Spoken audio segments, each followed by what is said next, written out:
Buenas, senhores, senhoras, pessoas esquisitas e sim, eu tô me referindo a cantores de MPB, pequenos homens verdes fronteiriços e demais gente aleatória. Tá no ar o primeiro episódio do podcast do projeto Terceiro Front, tratando hoje do conflito na Palestina.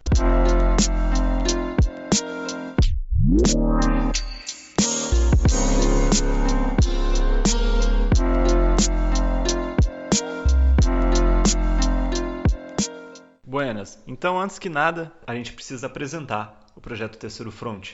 A gente carrega na mochila uma vida acadêmica considerável, centrada em volta da geopolítica, dos estudos estratégicos, da análise de conflito, mas a gente sempre sentiu falta de espaço para discutir e tratar da geopolítica como ela deve ser tratada. O projeto ele nasce um pouco desse desejo de tratar sim de geopolítica, mas tratar a geopolítica sem as amarras da academia, cada vez mais estreitas, sem os calabocas que a gente toma para não ferir sentimentos e sem qualquer pretensão de imparcialidade. Imparcialidade é que é algo que a gente não acredita. Mas sim, fazer isso com seriedade e analisando a realidade tal como ela se apresenta pra gente. A gente vai soltar aquele autor maldito, soltar uns impropérios de vez em quando, jorrar umas análises que seu analista sapatênis vai se horrorizar. E aqui a gente sabe que vocês adoram analistas sapatênis, mas a real é que aqui a gente vai lançar umas análises pesadas, elas quase sempre, e eu disse quase sempre, vão se confirmar. Meu nome é Gabriel Rodrigues, eu sou analista internacional, consultor geopolítico, jogador de Stalker, não necessariamente nessa ordem, e aqui, para me acompanhar nessa empreita, o senhor Renan Silvestro, especialista em conflitos, geógrafo, sabe apontar no mapa a posição de cada K-47 em solo sírio. Vixe, esse mano aí é foda, hein? Renan, primeiras palavras. Não, só falar boa noite a todos. Estamos aí, né, no intuito de debater justamente essas questões complicadas, né? Sem muito medo mesmo, mas um debate franco mesmo, né? Um debate sobre essas situações e conflitos que pouco chegam no Brasil, né? Para quem estuda a área, ou quem está olhando para essas contradições, fica horrorizado como que a própria informação é parte do conflito, né? E o fluxo de informação que chega até nós é extremamente controverso. Então, constituir esse ambiente que a gente possa debater essas questões, para mim, está sendo e vai ser muito proveitoso, né? Só que aí é um longo aprendizado, né? Lidar com essas mídias, mas estamos aí para debater o que vier. Então o rolê é o seguinte, galera. A gente já vem gestando a ideia do podcast faz um mês e pouquinho. E nesse ano aconteceram várias coisas para além da questão da pandemia, né? A gente se encontra numa fase meio que transicional. Eu diria onde a eleição do governo Biden nos Estados Unidos acelerou algumas tendências estruturais que já se consolidavam no tempo, ao mesmo tempo que abortou alguns espasmos mais conjunturais que sinalizavam algumas possíveis mudanças que não chegaram a se concretizar. Então meio que, sei lá, poderiam ser vários os temas desse primeiro episódio, mas infelizmente o céu caiu outra vez sobre a Palestina. E meio que a gente acabou sendo obrigado e se obrigando a tratar desse tema aqui hoje. E esse tema tem bastante que ver com essa aceleração da geopolítica nos últimos meses, principalmente com essas forças estruturais que estão definindo a geopolítica global no plano geral e no Oriente Médio de maneira particular. Então, o que a gente está testemunhando desde o começo do ano, e ficava óbvio para analistas um pouquinho mais sérios, era que o governo democrata iria mesmo dar uma acelerada e polarizar mais o planeta, né? A gente sabe disso por conta, por exemplo, de olhar para o governo Obama e se dar conta da tragédia que aquele governo foi e da certa calmaria que o governo Trump trouxe nesses últimos 4 anos, embora e apesar da retórica, né, e apesar daquele ponto desastroso com o Irã no início do ano passado, com a morte do Soleimani, o governo Trump meio que seguiu por um caminho de apaziguação e de retirada dos Estados Unidos dos problemas globais. O governo Biden já não. Então, esse ano a gente está testemunhando algumas reativações de conflitos, né? A gente tem o problema na Ucrânia, com o Mar Negro, a gente tem uma retórica anti-Coreia do Norte um tanto quanto maior, uma renovação dos problemas com o Irã e, não novidade, né? A gente já esperava isso também, o apoio irrestrito, a bênção, a carta verde, a ação israelense contra o povo palestino, o qual o governo americano vem chamado na última semana de direito à autodefesa. E quando a gente vai comparar, e essa é uma questão que a gente vem levantando ao longo dos anos, né? Quando a gente compara o poderio militar israelense, um dos maiores exércitos do mundo, contra as capacidades de defesa do povo palestino, isso se torna uma piada muito grande, né? Mas enfim, desde o começo do ano a gente vem tendo um escalamento das tensões no Oriente Médio que envolvem basicamente Israel, né? A gente sabe que até o ano passado, pelo menos o final do ano passado, existia uma certa aproximação entre Israel e os reinos do Golfo. Essa aproximação, uma vez mais, ela tinha sido desenhada pelo governo Trump e pelo governo Macron. Isso foi amarrado no Ocidente. Então a gente já tinha indicações muito potentes de que Riad ia se aproximar com Tel Aviv. Isso seria meio desastroso para a causa palestina, total. Tanto é que a causa palestina se encontra em seu momento de menor apoio dentro do mundo árabe hoje. Mas a eleição Biden trouxe um fim a esse processo de aproximação entre as monarquias e o Estado judeu, justamente porque o governo Biden acabou por se afastar, com essa retórica de direitos humanos, mas que escondem outras coisas, do governo da Arábia Saudita. E o que parecia impossível até 2 meses atrás, se alguém falasse isso pra mim, a gente iria rir, sei lá, né, cara, ia ser piada pra porra. Nas últimas semanas tem se concretizado uma aproximação entre Teherã e Riad. Isso diz muita coisa, diz muito sobre o que vai acontecer no Oriente Médio nos próximos anos. Pode se concretizar, pode não se concretizar, mas já é um indicador de que Israel perde a sua importância no Oriente Médio e atores tradicionais, eu diria, na região, tal como a Turquia, começam a aparecer como desafios maiores para essas potências médias do Oriente Médio, e isso acaba por desembocar que Israel perde relevância regional mesmo. Isso se soma a um monte de derrotas que Israel vem sofrendo nos últimos tempos, né? Talvez a maior delas, com certeza a maior delas, seja a permanência no poder do Bashar al-Assad na Síria, mesmo ante todo o esforço sionista para que o governo do partido Baath caísse. E isso trouxe uma nova dimensão de problemas securitários para Israel, por conta de que é justamente a sua porção norte o lugar mais estratégico, né? O ponto o qual tem de ser defendido para a permanência de Israel como Estado, como permanência de Israel no tempo. Agora a Síria é um ator com capacidades militares muito maiores, trazendo na bagagem uma vitória militar, tudo bem, com apoio russo principalmente, apoio iraniano, com apoio do Hezbollah, com uma vitória militar significativa, e esse apoio regional em volta da Síria mostra novos rumos na Eurásia, principalmente no Oriente Médio, onde a Turquia, uma vez mais, aparece como o pequeno vilão, né? Israel se torna um player pequeno, com pouca capacidade de inferir seu peso na balança de poder do Oriente Médio. A gente vai tratar disso mais à frente do programa. Talvez essa seja a nossa tese da noite, de como as dificuldades de Israel para se manter no jogo geopolítico do Oriente Médio de uma maneira relevante, e já avisorando, né, olhando para frente e se dando conta de que a realidade futura pode não ser tão benéfica para a permanência do Estado judeu no tempo. Quer dizer, pela lógica realista, a gente sabe que a principal função do Estado é permanecer no tempo, né? Permanecer existindo. Israel se confronta com as possibilidades de que o Estado judeu governado em Tel Aviv já não exista dentro de um prazo mediano de tempo. Não pela guerra palestina, mas por todas as considerações que têm de ser feitas na geopolítica regional, e principalmente se dando conta da retirada estratégica dos Estados Unidos do planeta, nessa nova ordem global que está se conformando com players eurasiáticos, né? Mas disso a gente vai tratar daqui a pouquinho. A gente vai relatar um pouquinho a crescente de tensão que envolve Israel, né? A partir de fevereiro, coisas que já vinham acontecendo se agravam um pouco, e novas coisas, novos fenômenos começam a aparecer mesmo dentro do solo de Israel. Então a gente tem a partir de fevereiro, mais ou menos março, abril, um escalonamento da tensão marítima entre Israel e Irã.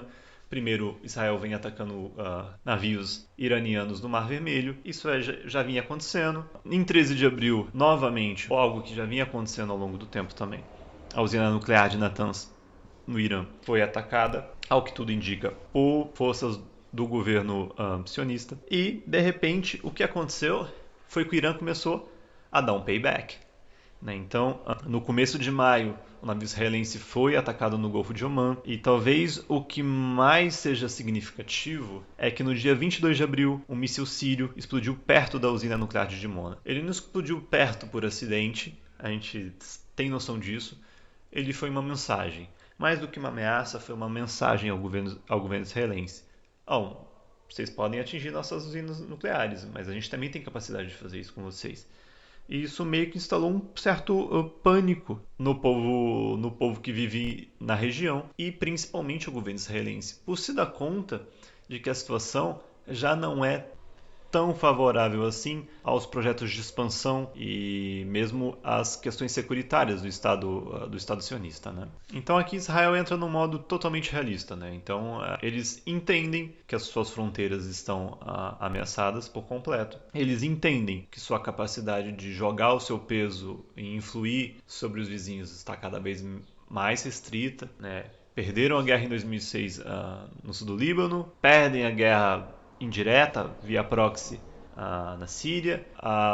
Os enlaces que vinham se desenrolando com as monarquias do Golfo Pérsico tem uma reviravolta e essas monarquias começam a se aproximar com um dos principais inimigos de Israel na região, pelo qual o que se apresenta, pelo menos para mim, é que Israel, do mesmo jeito que a geopolítica se acelerou, Israel passa a acelerar, tomar decisões e criar movimentações que estariam espaçadas no tempo e aglutinar elas em um período de espaço muito menor, né? A gente sabe que Israel está tendo problemas na conformação de governo há um bom tempo. Ela vem sofrendo essas tragédias as quais a gente já citou aqui, mais ou menos. Essa nova conformação regional é perigosa para Israel, então ela entra no modo full Hatzel Maquiavel. No sentido de Maquiavel de que a gente precisa expandir as fronteiras o máximo possível agora, porque se a guerra regional vir, se a guerra chegar às nossas fronteiras, a gente tem capacidade de recuar e manter um certo território que dê capacidade de permanência do Estado no tempo, né? Seguir permanecendo como Estado. E Hatzel no seguinte sentido: um Estado que está paralisado em sua expansão de território, em que suas fronteiras estão paralisadas em sua ofensiva, está naquele processo de morrer, de sumir. E é isso que Hatzel dizia ali no século XIX para o XX, e Israel segue isso à risca. Então, o que me parece, Israel, nesse momento, com todas essas novidades que estão acontecendo ao seu redor, se deu conta de que precisa eliminar as contradições que estão dentro do seu próprio território. E aí, os palestinos não aparecem nesse momento como principais oponentes do governo sionista, mas aparecem como principais questões internas de como consolidar o poder, como consolidar a estabilidade desse governo que pode vir a enfrentar uma guerra de grande proporção no futuro de médio prazo, de longo prazo, mas uma guerra de largas proporções. Isso sempre teve muito claro para Israel dentro da sua política de securitária, de que essa guerra pode sim acontecer e é provável que ela aconteça. Já aconteceu no passado com proporções onde Israel conseguiu dar conta e ganhar e se dar bem. Já no futuro pode não ser tão assim. Então a questão palestina começa a aparecer como: vamos dar uma espécie de solução às nossas fronteiras internas. E aí um novo capítulo dessa interminável guerra de ocupação e de colonização. Esse novo capítulo traz novas dimensões internas, ela traz o problema da violência interna mesmo, da violência intercomunal entre o povo israelense, mas traz novas características para a resistência palestina. Semana passada, e é claro que isso faz parte da guerra, esse tipo de pronunciamento, o Hamas disse que tinha saído da defensiva e tinha passado para a ofensiva. Isso pode parecer um pouco absurdo, mas o que a gente está vendo é que Israel está tendo dificuldades mesmo para resolver os seus problemas internos, mesmo com um exército poderosíssimo, baseado em capacidades convencionais relevantes, seria em qualquer parte do mundo, mas também com capacidades nucleares importantes, tendo problemas para enfrentar o Hamas, para enfrentar a Jihad Islâmica, com foguetes que têm sim sua tecnologia embarcada, que melhoraram ao longo do tempo, e esse é um fato importante, que o Renan vai comentar um pouquinho, mas que ainda assim são armas que estão sendo feitas na faixa de Gaza, que sofre embargo, uma cidade sitiada, que tem todas as suas fronteiras fechadas. No sentido, então, eu acho que a gente vai passar para um relato, né, do que está acontecendo no campo tático operacional, sobre quais são as características do conflito nesse exato momento, ao longo dessa última semana, dessa guerra assimétrica que se desenrola entre um Estado colonial e um povo que se insurge outra vez mais, nunca deixou de se insurgir em favor da sua, aí sim, de fato, autodeterminação. Renan, tua hora de brilhar, velho, já falei muito. Tá com o barco aí, filhão. Boa noite. Aqui quem fala é Renan Silvestre, geógrafo e analista internacional. Bom, como o Gabriel vem falando, realmente o Israel está em uma corrida para a sobrevivência. Quem diria que o próprio Ratzinger, um alemão do século XX, ia explicar tanto sobre o conflito, né? Então temos uma faixa territorial ocupada por Israel, e essa faixa territorial ao longo dos anos ela veio crescendo. E ela cresce a partir de Israel se beneficiando do sistema internacional que fechava os olhos para o seu avanço territorial, mas tudo indica que estamos num ponto de virada desse cenário internacional. Então começa a emergir uma configuração internacional onde as potências ocidentais que antes apoiavam e constituíam projetos de poder israelense estão cada vez mais debilitadas e desgastadas no Oriente Médio, abrindo espaço para novos polos de poderes que emergem nesse cenário como novos personagens, que antes tinham uma participação um pouco mais obscura, mais no pano de fundo, e cada vez mais se tornam mais ativos no conflito, né? Então, o conflito israelense-palestino, na minha opinião, ele é justamente esse ponto de virada sobre a condição geopolítica mundial, onde a gente passa de uma ordem unipolar, baseada no Ocidente, e cada vez mais, né, as regiões ocupadas hegemonicamente pelos ocidentais estão em espaço de disputa, onde os processos de conflito acontecem em uma escala multidimensional, onde poderes estatais e não estatais começam a se aproveitar da fissura e desse vácuo de poder deixado pelo Ocidente, que o Ocidente cada vez mais deixa. Então, uma coisa que talvez a gente tenha que ficar de olho recentemente, não só na questão do conflito palestino-israelense, mas também de toda a região, é cada vez mais a participação mais ativa de polos emergentes asiáticos. Então, temos a China, que firmou um acordo recentemente, 27 de março desse ano, com o Irã, um acordo estratégico, que por mais que possa parecer simbólico, ou talvez a praticidade desse acordo não seja tão visível, já é uma manifestação simbólica, já demonstrando justamente essa fragilidade da narrativa única que Israel se permeava no sistema internacional.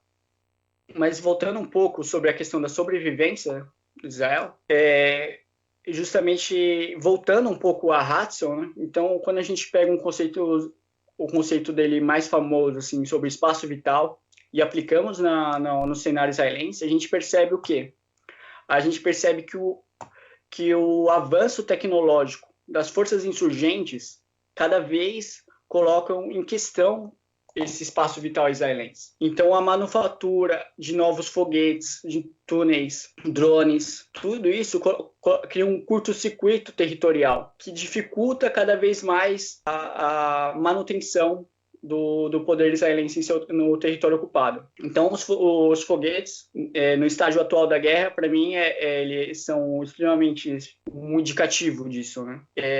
O conflito que está ocorrendo nesse momento, ou seja, nesse momento que a gente está gravando o podcast, foguetes estão rasgando os céus palestinos, caças israelenses sobrevoam a faixa de Gaza e tropas israelenses se aglutinam na fronteira da faixa de Gaza e da Cisjordânia. A gente está tendo, quer dizer, até 2001, e esse é o que reside no imaginário popular até hoje, a gente tem a ideia do homem-bomba, né? Que era o que existia até o final do século XX, onde as fronteiras israelenses eram muito permeáveis.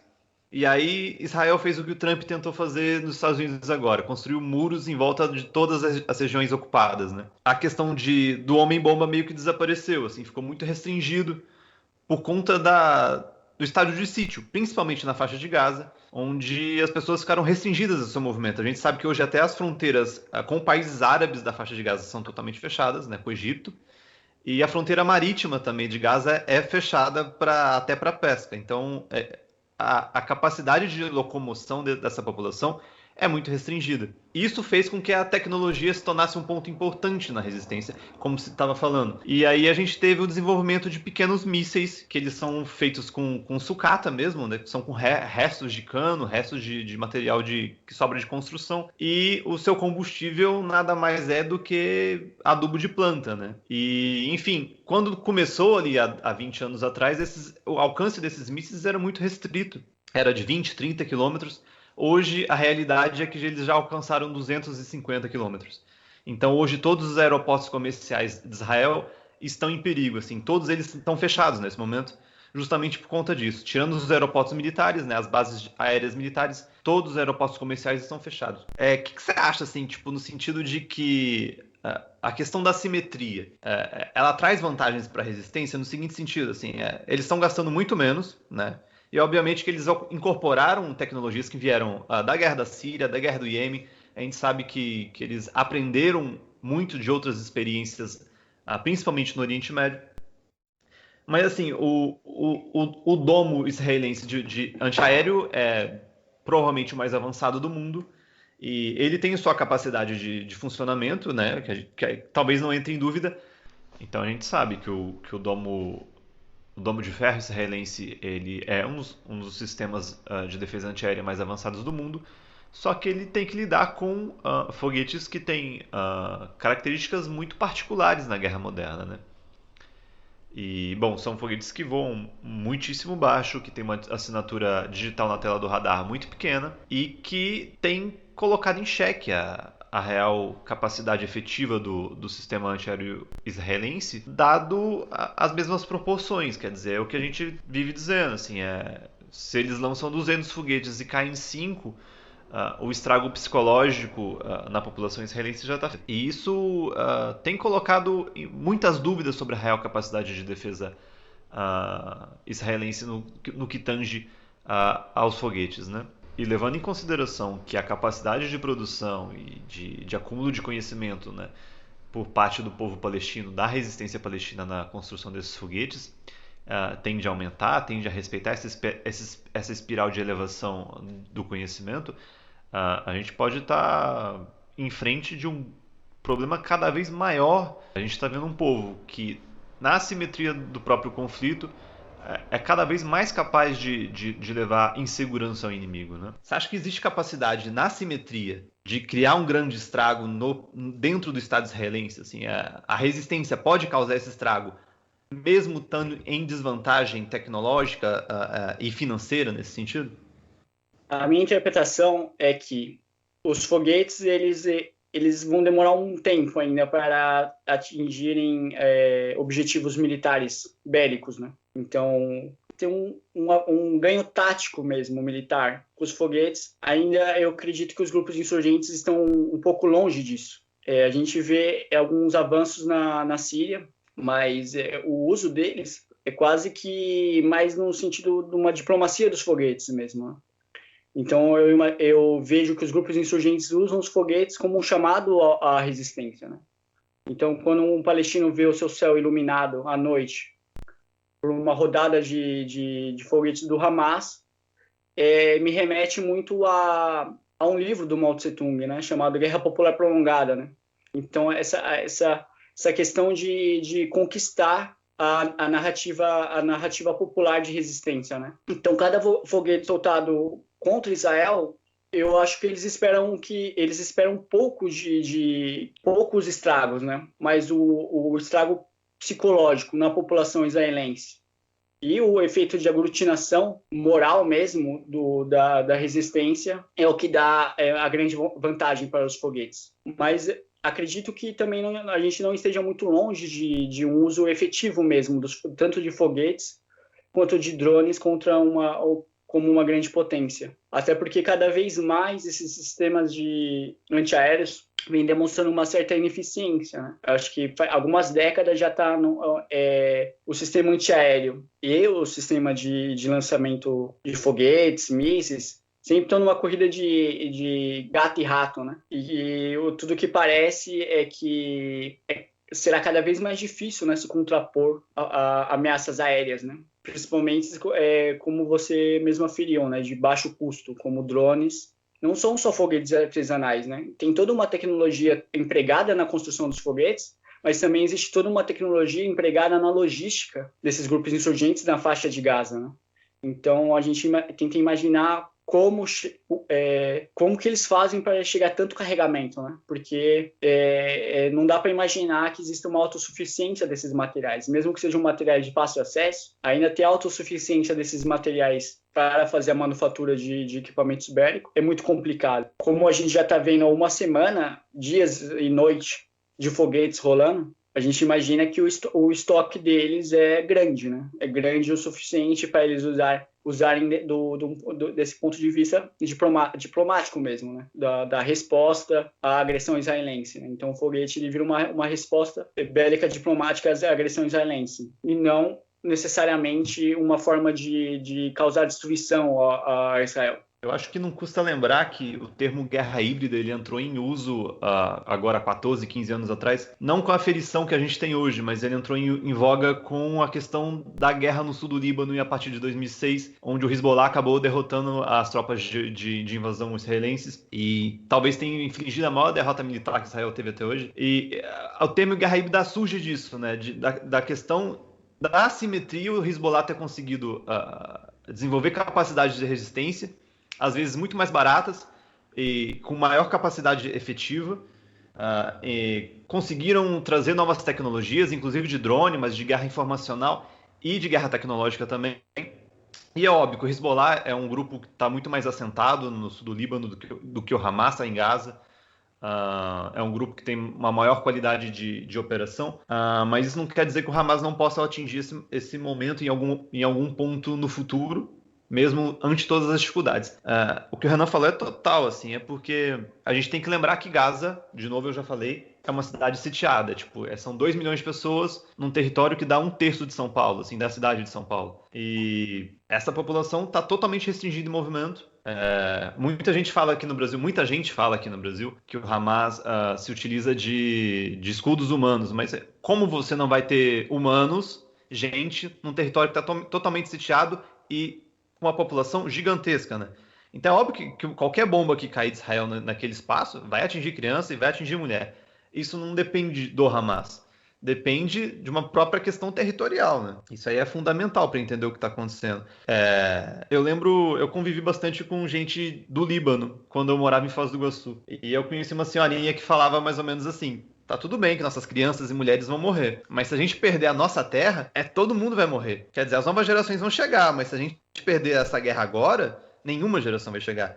E eu acho que isso que falta entendimento em muita gente no Brasil, principalmente nesse apelo mais da opinião popular. A gente tem muita gente de religiões evangélicas aí que trazem essa narrativa pró-Israel, de povo escolhido, enfim, e batem nessa tecla de 20 anos atrás, igual eu falei, do homem-bomba, e de que o Hamas se utiliza de população civil como escudo humano, como se o Hamas não fosse um governo elegido democraticamente, mas trata isso como um grupo terrorista, né?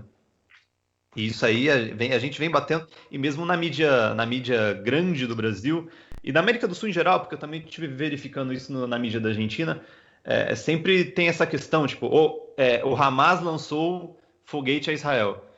A resposta de Israel nunca é tratada da mesma maneira. É como se Israel estivesse se defendendo. A voz dos Estados Unidos se faz muito escutar aqui, né? Enfim, a questão é conjuntural, assim, Renan.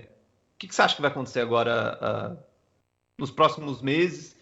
Porque, assim, o que está rolando a gente já viu isso acontecer outras vezes. A gente já viu esse ataque de Israel, principalmente contra Gaza, acontecer nos últimos 20 anos. Mas pode ser que isso derive numa nova intifada ou não. E tá tudo bem, assim, a gente não tem como muito prever ainda isso. Você pode dizer que você acha que vai ser uma nova intifada ou não. Mas o que a gente está testemunhando talvez de novidade é que a gente está vendo muita violência dentro do Estado de Israel. Da população árabe muçulmana que vive dentro do Estado de Israel e da população judia. E a gente vê uma radicalização da população judia, na verdade, né? Então, será que a gente está testemunhando uma ucranização da sociedade israelense no sentido de surgimento de novos grupos radicais e de milícias sionistas que vão tentar expulsar essa população árabe em definitivo, mas numa sorte de...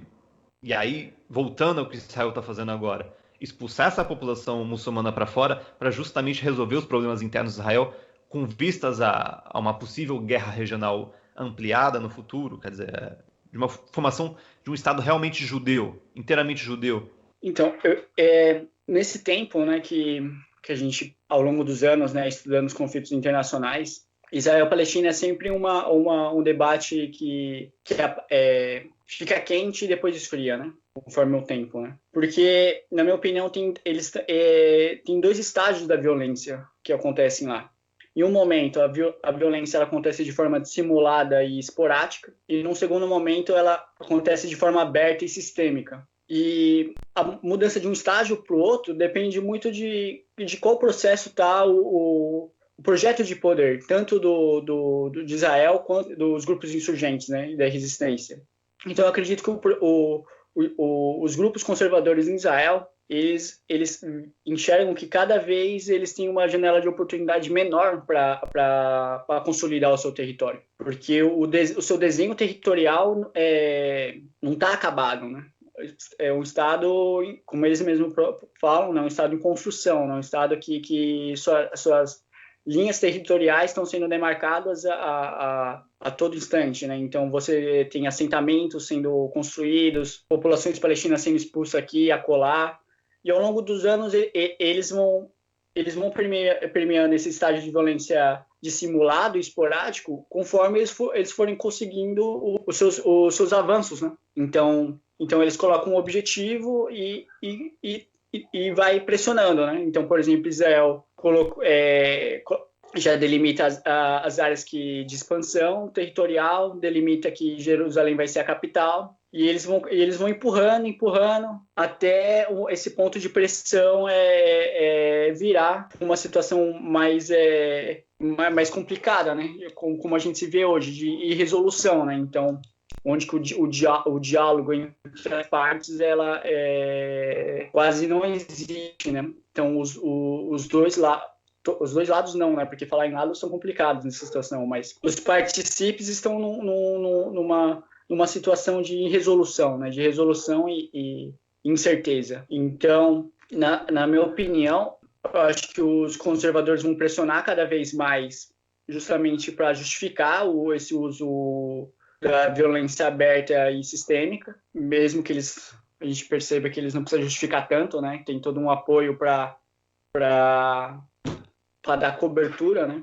Mas, ao mesmo tempo, a resistência e os grupos insurgentes vão ser cada vez mais testados, né? Então, Israel, na minha opinião, bota os pontos de pressão contra os palestinos, testa, avança, e então fica nessa de morde-a-sopra, né? Morde-a-sopra, e vai assim aumentando as suas fronteiras territoriais, deteriorando a situação dos palestinos, até estar numa situação que beleza, o mundo vai reconhecer o Israel como um Estado único judeu. Mas você tinha perguntado o que mesmo? Tinha perguntado o estágio da guerra, né? Na questão da violência intercomunal mesmo, de como essa violência já derivou para dentro do Estado de Israel, de como a gente está vendo enfrentamento em bairros assim, né, em cidades onde essas populações são mistas, e se existe risco de ucranização, de milícias estarem surgindo dentro de Israel, com vistas, vamos expulsar toda a população que não seja judia, ou muito relacionada à população judia, e expulsar os árabes, assim, com vistas a criar um Estado único judeu mesmo, com esse poder coeso, enfim. Existe risco de uma escalada que leve a uma... Guerra civil é complicado porque só um lado tem arma, né? Mas de uma escalada de conflitos internos, assim. É muito complicado, que a gente vê realmente um cenário muito parecido da Ucrânia, né? Que o que parecia antes disputas interestatais entre governos, né, acaba se reproduzindo na própria população, né? Então o sentimento na Ucrânia, o sentimento anti-russo, não ficou só na narrativa, né, de certos grupos de poder. Rapidamente se permearam para setores populares mesmo, né? E acredito que em Israel acontece o exato igual, né? Então, cada vez mais setores populares estão mergulhados nessa violência, né? Mergulhados nessas narrativas. Então, quando a gente fala de conflito israelense-palestina, a gente de fora não enxerga que, na verdade, que a violência para as populações locais, seja israelense ou palestina, são quase que diárias, né? Então, o nível de aspiral, de vingança, de querer dar uma resposta... Acaba virando uma guerra de baixa intensidade contínua, né? O tempo inteiro essa guerra de baixa intensidade está ocorrendo. É como que acontece no México, por exemplo, né? Que lá é com cartel de droga, mas em Israel é uma questão política que se desloca no tempo o tempo inteiro, assim. Todo dia você vive na violência. Principalmente nos assentamentos novos, que estão para além do território legalmente israelense. Total, o que coloca o cenário futuro assim mais tenebroso, né? Porque quando a gente observa que conflitos étnicos começam a realmente a permear setores amplos da populares, né? E a gente começa a ver uma violência generalizada nas ruas, tanto, por exemplo, aquele cenário dos israelenses quebrando lojas árabes, né? Dá quase que um spoilerzinho histórico, né? Do que já ocorreu, né? Então, na minha opinião, só vai piorar, né? Só tende a piorar cada vez mais o nível de violência, tanto dos setores populares quanto da agressividade do próprio Estado de Israel e a necessidade do Hamas de fazer resposta a esse avanço, né? É que tem outro lado também, né? Ao mesmo tempo que essa criação de milícias podem favorecer, ou de milícias ou de grupos mais radicais podem favorecer o Estado sionista, elas podem acontecer igualmente aconteceu na Ucrânia. Eles podem levar uma espiral de guerra, espiral de violência interna, que podem fragmentar o território israelense. Assim. Essas populações árabes que, um acaso do destino, tem passaporte israelense e vive como cidadão legal de Israel, podem se revoltar de uma hora para outra e falar assim, a gente não vai aceitar mais essa treta aqui, cara. E realmente pode fragmentar Israel. É perigoso, assim, é um movimento que a gente já viu na Ucrânia e pode dar certo, mas pode dar muito errado. E o que tu falou é real, assim, o Estado israelense, ele repete o que aconteceu com os judeus, né? É um negócio meio absurdo. Bom, vamos falar mais, assim, do regional, né? A gente sabe que o território israelense, ali onde estão a faixa de Gaza e a Cisjordânia, na parte mais ao sul do país, elas não são exatamente a parte mais estratégica do país, né? A parte mais estratégica de Israel está justamente em sua fronteira norte, ali junto à fronteira sul do Líbano e à fronteira com a Síria. Alguns teóricos das RI e da geopolítica de forma geral nos dizem até que se você sair das colinas de Golã e traçar uma linha reta até o oceano, Israel acabou ali naquele momento, né? Claro, digo no caso de que o invasor o faça. E a entidade sionista tem completa noção disso. A gente sabe que o território israelense, Israel contempla o seu fim. Desde o começo ele contempla o seu fim. Existe a opção sanção, que apareceu nos anos 50 dentro do pensamento estratégico israelense, que eles tratam mais ou menos assim. A gente tem de desenvolver capacidades militares convencionais e estratégicas para enfrentar os nossos inimigos internos e externos. A gente tem que ser um dos melhores exércitos do mundo, mas caso a gente venha a ser agredido em nossas fronteiras e a nossa existência esteja ameaçada, a gente tem que levar a cabo ataques nucleares. A gente precisa desenvolver ataques nucleares contra nossos vizinhos, principalmente, em caso de que Israel já não possa mais existir. Então esse seria o último movimento. Quer dizer, Israel contempla o seu fim desde sua criação. Assim, eles trabalham com essa possibilidade de fim, porque eles sabem que eles estão num território extremamente hostil e que tem quase nenhuma capacidade de se defender, sem estar atrelado a uma potência externa. E aí eu sei que tu pesquisou bastante sobre a guerra na Síria, assim. E Israel botou todas as fichas que a Síria ia se fragmentar territorialmente, mas antes o governo Bashar al-Assad ia cair, e que isso tiraria um ponto de tensão, na verdade dois, porque também faria o Hezbollah perder apoio financeiro e estratégico ali naquela região do sul do Líbano. Você acha que... e aí a gente vai falar do Golfo Pérsico daqui a pouco, mas você acha que essa derrota na Síria, mesmo que por ser proxy, assim, não é um conflito direto Israel, mas que Israel está envolvido, ao que tudo indica, dando apoio a vários grupos de rebeldes dentro da Síria e às vezes até diretamente, né? Porque eles acabam lançando mísseis em contra da Síria de maneira muito ampliada e até persistente ao longo dos anos. Mas você acha que isso acelerou a crise israelense? Quer dizer, a derrota na Síria acelerou as crises internas de Israel e os movimentos de Israel dentro da geopolítica? Com certeza. Com certeza Israel é um momento assim, é um momento muito complicado de virada mesmo da presença ocidental no Oriente Médio, né? Então, como você falava sobre Israel, frequentemente cometeu várias agressões contra o Estado sírio durante a guerra, né? Vira e mexe, eles bombardeiam a província de Damasco, né? Que fica ao sul da Síria. Mas sempre foram ataques pontuais, né? Ataques pontuais focando o que eles chamavam de milícias xiitas, né? Grupos xiitas. No meu ver, era colocar uma presença militar e criar uma área de negação para que se evite um acúmulo de equipamento inimigo na região, né? Então, Israel, fazendo esses ataques às Sírias, ela, ao sul da Síria, ela deixa claro que essa parte aqui é minha arena de combate e é a arena que eu estou pronto para fazer ataques preventivos a qualquer momento e que não vai aceitar a presença militar de nenhum tipo, né? Mesmo que seja em outro estado. Mas a Síria complica muito a questão de Israel, porque a gente volta um pouco na literatura um pouco sobre guerra híbrida, né? Quando a gente vê na literatura sobre guerra híbrida, a gente vê que existe uma necessidade de se criar um caos controlado para se permear seus interesses em determinadas regiões. Só que esse caos controlado às vezes foge do controle, né? E perde a mão. Então, o que aconteceu na Síria foi, na minha opinião, justamente isso, né? Então, a Primavera Árabe foi um caos gestacionado por determinadas potências que rapidamente fugiu do controle, né? Fugiu do controle e se apresentou como uma oportunidade para os grupos xiitas expandir a sua presença, né?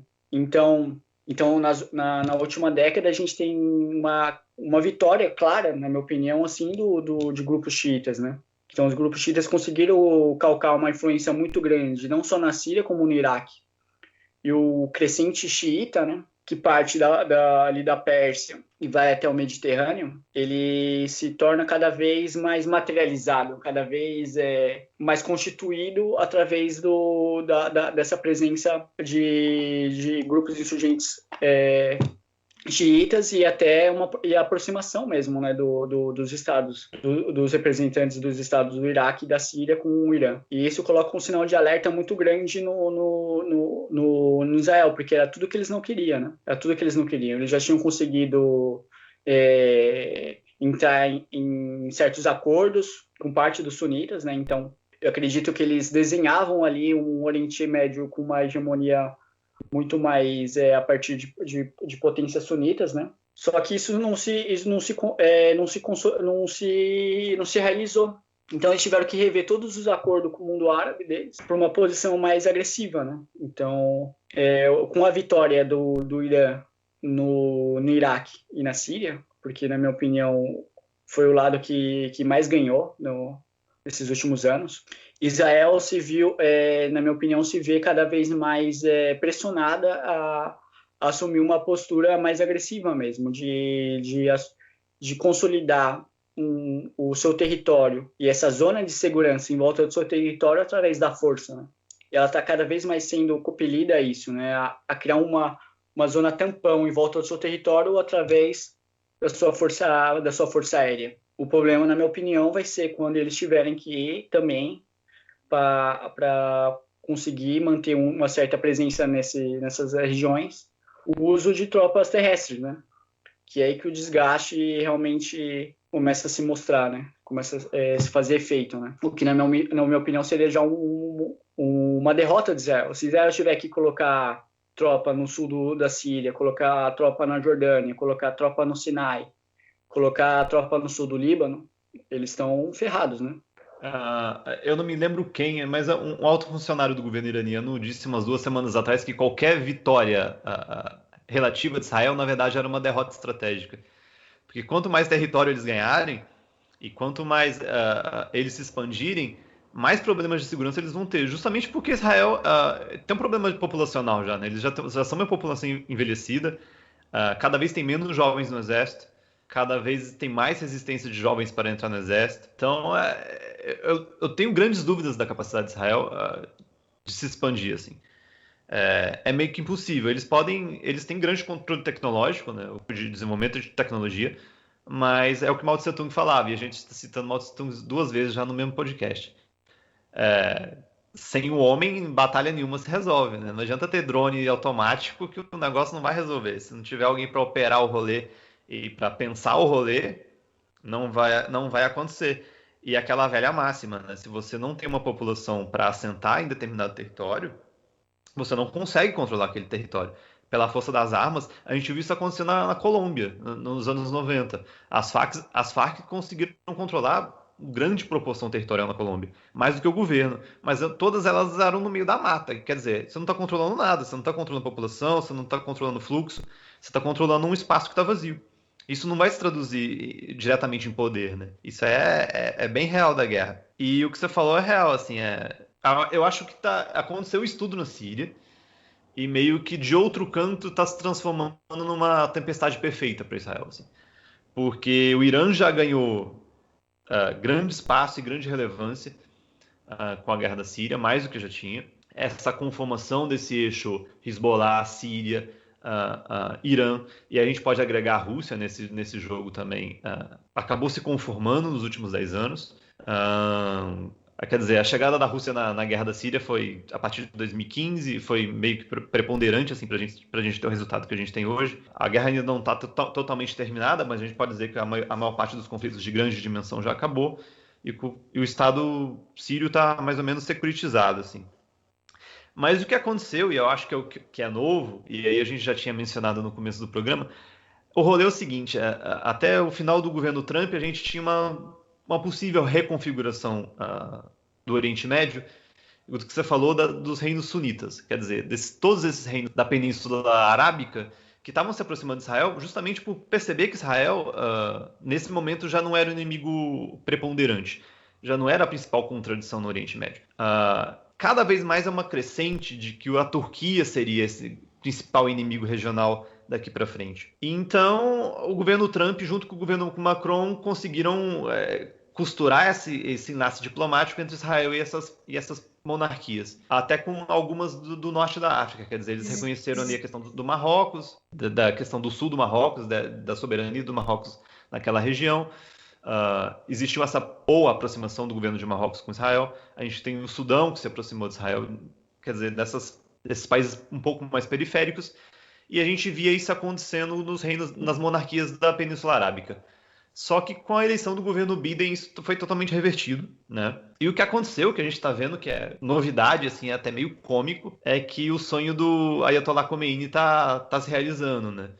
Do Irã ser o líder da população muçulmana em geral, da Umma, né? Porque a Arábia Saudita, de uma hora para outra, resolveu apaziguar os ânimos e falar assim, a gente vai sentar com o Irã agora e vamos resolver essa situação. Justamente olhando para o futuro, né?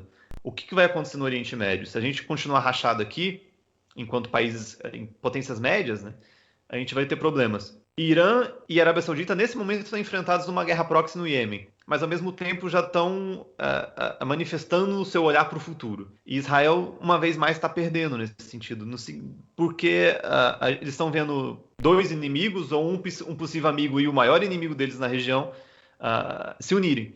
Né? O que vai acontecer com Israel, cara? Você acha que uma guerra regional é inevitável? Pro largo prazo, né? Acho que para pronto não, mas pro largo prazo é inevitável. Os interesses iranianos vão prevalecer sobre os de Israel na região. E se a gente pode ver um novo impulso da causa palestina no mundo muçulmano, porque a gente vê que os palestinos foram meio esquecidos assim de uns 10, 15 anos para cá. E agora, com essa nova agressão israelense e com esse novo momento da geopolítica regional, a gente pode estar vendo uma guerra no horizonte e se a causa palestina vai se fortalecer outra vez, já dentro desse movimento de uma possível guerra futura. Eu creio que como você estava falando, é muito importante a gente olhar justamente a situação da Arábia Saudita, né, na Península Arábica, porque ela estava sob desafios militares muito parecidos de Israel, né? Então, na guerra do Iêmen, a gente viu que, diferente do que está acontecendo agora na faixa de Gaza, os foguetes iemenitas realmente causavam estragos, né? E estragos, assim, preponderantes mesmo. Então, você imagina que um ataque com drone, consegue parar 5% da produção mundial de petróleo. Às vezes drone submarino até, né? Então, realmente, o que eu vejo é que esse reino, né, que existe na Península Arábica, ele se viu obrigado a se aproximar do Irã. Ele se viu obrigado porque, justamente, a sua posição militar não se sustenta mais, né?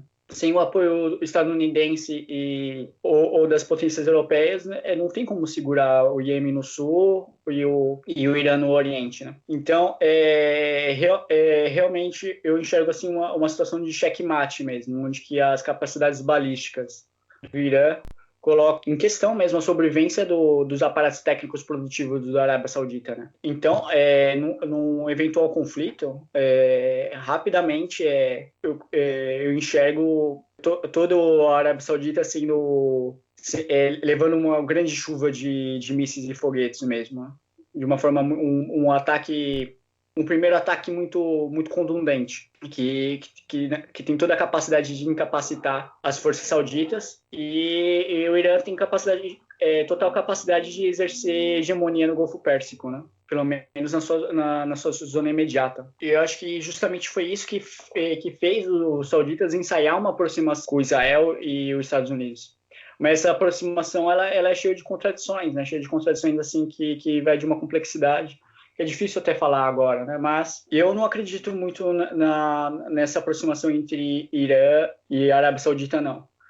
Eu acho que são sinais, eles deram alguns sinais de determinado diálogo, mas a contradição entre sunitas e xiitas, ela ainda é muito crítica, né? Extremamente crítica. E eles não conseguiram lidar muito bem com essa situação ainda, né? Com essas contradições. E não vejo eles lidando ainda a curto prazo, né? Então, a disputa pelo mundo muçulmano, né? Ou qual que vai ser, eu diria, a potência regional do mundo muçulmano ainda está longe de ser resolvida, mas o Irã, mesmo com sanções, pressões colossais de todos os lados, vem conseguindo exercer o seu papel como potência regional ali muito bem, o que faz com que os israelenses justamente colocam um sinal de alerta numa situação contra o tempo, né, como a gente estava falando no começo do programa, né?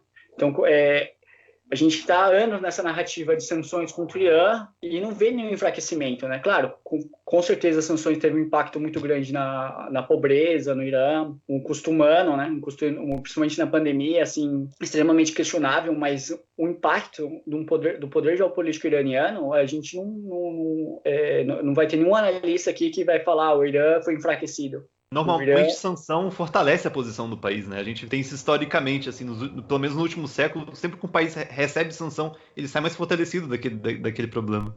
Não, total, porque ele se vê obrigado, né, a consolidar suas próprias capacidades, né, independer menos do ambiente externo e de parceiros, né? Então, o Irã, com as suas próprias forças mesmo, constitui uma potência regional que não dá mais para deixar despercebida, né? Então, os israelenses, justamente ao enxergar isso, devem enxergar que eles devem empurrar essa guerra dissimulada para novos níveis, né? Justamente para ver se muda esse cenário, né? Principalmente no Iraque e na Síria e na Jordânia. Mas tudo indica que a maré está contra Israel, na minha opinião. Vamos para a parte final, então. Não sei, eu não considero que o Hamas tenha capacidades para levar uma guerra ampliada nesse momento. Talvez se o Fatah tivesse maiores capacidades de defesa. Hoje eu vi até uma professora palestina reclamando, uma menina bem jovem, assim, falando justamente disso, assim, de como ela era a população civil da Cisjordânia que tinha que ir para a fronteira e botar a cara contra os soldados, enquanto o poder instituído eleito na Cisjordânia era incapaz de proteger a própria população, o que é diferente da questão do Hamas em Gaza, né? E aí, essa é uma das explicações porque o Hamas ganha em Gaza há quase 20 anos, né? A capacidade operacional, a capacidade de defesa, a capacidade política mesmo de armar e criar alianças com outros partidos locais para a questão da defesa. A gente pode ver que a maioria dos foguetes não são do Hamas, são da Jihad Islâmica, que é outro grupo político dentro de Gaza. A PFLP, também dos comunistas, eles também têm certa atuação, que é muito mais restrita por conta até do tamanho da força política deles, mas que também está imbuída e está em aliança com o Hamas sempre que é preciso nesse sentido. E a gente não tem isso na Cisjordânia. Mas, enfim, eu acho até que não. Mas você vê indícios de que a gente pode estar em frente de uma nova intifada, de uma terceira intifada, que isso pode acontecer de fato? É muito difícil enxergar esses grandes movimentos, né? Porque eu acho que quando a gente sai de uma guerra dissimulada para uma guerra aberta, né? Assim, mais de escala ampla, eu acho que dificilmente os lados querem isso, né? Mas acaba acontecendo, né? As forças ali no teatro de operações, no teatro de guerra, acaba perdendo a mão, né? É muito fácil perder a mão. Então, quando a gente enxerga toda a movimentação das tropas israelenses, como já foi dito aqui, existe uma limitação das forças israelenses em manter todos os frontes seguros e em condição de fazer frente à oposição, né? E, ao mesmo tempo, você vê uma postura extremamente agressiva deles, né? Então, agora, nesse momento, as tropas israelenses estão alocadas ao longo das suas fronteiras com os palestinos, né? E estão ameaçando uma invasão terrestre, né? Então, estão ameaçando as tropas de avançarem sobre a faixa de Gaza e a Cisjordânia. Alguns analistas que eu estava lendo viam isso como um blefe, como vamos colocar as tropas na fronteira para que os grupos insurgentes saiam do buraco ou começam a preparar suas posições defensivas, e quando eles fazem isso, a gente começa os bombardeios aéreos, né? Então, se é um movimento justamente de blefe para gerar uma movimentação nos grupos insurgentes e, assim, aumentar a visibilidade das forças do Hamas e dos outros grupos palestinos para os equipamentos militares israelenses, eu não sei. Mas eu acho que o que impediu uma guerra em grande escala até agora foi um embrulho político interno de Israel, né?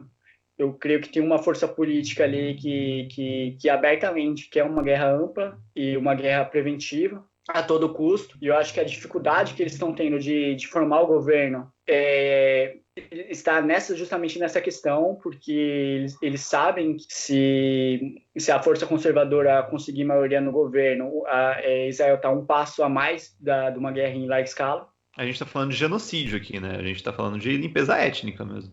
Total, como fizeram no passado, né? Como expulsaram as populações dos territórios que eles agora ocupam, né? Então, mas a gente vê justamente isso, a velocidade. Eu acho que a narrativa não é nem se eles vão ou não para a guerra, mas a velocidade da agressão. Então, qual que é a velocidade que a população israelense e o Estado de Israel está pronta para assumir, né, na sua agressão contra o povo palestino? Na verdade, a gente está numa situação de uma conjuntura internacional que talvez seja uma única janela de oportunidade para eles, a curto prazo, de realmente iniciar um conflito amplo. Porque eu acredito que a maioria do que eles chamam de comunidade internacional, né, está muito ocupada agora com os seus próprios problemas internos, né? E até a própria narrativa pela opinião pública está muito preenchida, né? Já está muito preenchida pelo coronavírus, por tudo. Então, é um momento de que o mundo não está olhando para essa questão, né? O mundo não está olhando para essa questão. Já teve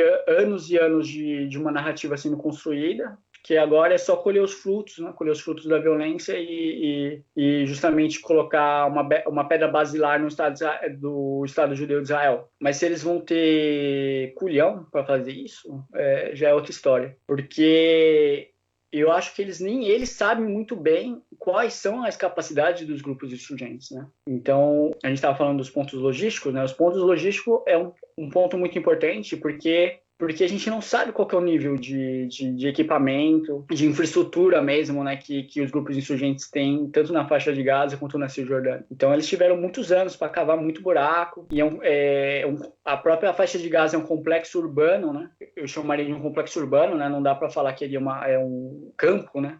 A maior parte é composta por casas, né? Casas, indústrias, pequenas produções entre os polos urbanos, né? Mas a maioria é um cenário de densidade urbana, né? Então, quem está na defesa ali tem muitas vantagens, né? Que com certeza serão usadas, né? Só caso, né, um cenário que eu não vejo, que eu acho assim meio um pouco improvável, né, é um uso descarado mesmo das capacidades destrutivas, né? Então, Israel realmente assim bombardear a faixa de Gaza e a Cisjordânia até só restar pó mesmo, o que não está muito longe, né, pelo que o nível de dano que essas regiões, danos assim na infraestrutura mesmo, né? Nas casas, nos prédios, nas fábricas, levou nesses últimos dias é significativo, né? Se você colocar no mapa todos os pontos que foram bombardeados na faixa de Gaza, quase que o mapa inteiro vai ser preenchido, né? Então, eu não sei até que ponto Israel vai ter a condição de levar adiante esse projeto de destruição. E há quanto tempo ela vai se ver impune também. Mas um conflito em larga escala eu não vejo muito no horizonte agora, porque, como a gente estava falando, né? A guerra é assimétrica, né? A guerra de guerrilha, o próprio preceito de guerra popular prolongada se baseia no atrito, né? No atrito de longo prazo, né? Então, o Hamas está há muito tempo numa posição defensiva, né? Como o próprio Hezbollah no Líbano. E para eles saírem dessa posição defensiva para uma posição mais assertiva, tanto nos seus próprios territórios quanto no território ocupado por Israel, eles têm que demonstrar ainda muita capacidade, né? Mostrar muita capacidade que não foi vista ainda, mas com certeza pode ser vista nos próximos acontecimentos, né? Totalmente, senhor. Falei pra vocês que o cara era bom, porra. Pois bem, gente esquisita, a gente vai chegando ao final do nosso primeiro episódio. Espero que vocês tenham gostado. Disse lá no comecinho, é um largo processo de aprendizado, a gente vai aprendendo enquanto a gente vai fazendo. Mas aqui a gente funciona mais ou menos como aquele vídeo engraçado que você pega dos talibã tacando morteiro, lançando a braba na base gringa. E no primeiro tiro os caras erram por 600 metros. No segundo, 400. Você já começa a rir do cara e fala, porra, esse cara aí não tem mira nenhuma. Mas depois do sexto tiro, ele começa a acertar e o bagulho pega fogo. 20 anos depois, os gringos finalmente vão embora, né? Esse é o nosso rolê. A gente espera que vocês nos acompanhem daqui pra frente nessa caminhada. E é isso aí, galera. Aqui é Terceiro Front. É nóis.